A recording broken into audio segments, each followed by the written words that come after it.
कवितेचं नाव आहे खेळ रंगला रान.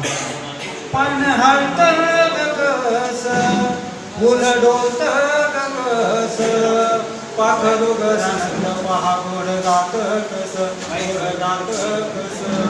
पण हळत कस फुल डोलत कस पाखरू घरात पहा गोड गात कस गोड गात कस. वर बहाव कळ राहे न डोळी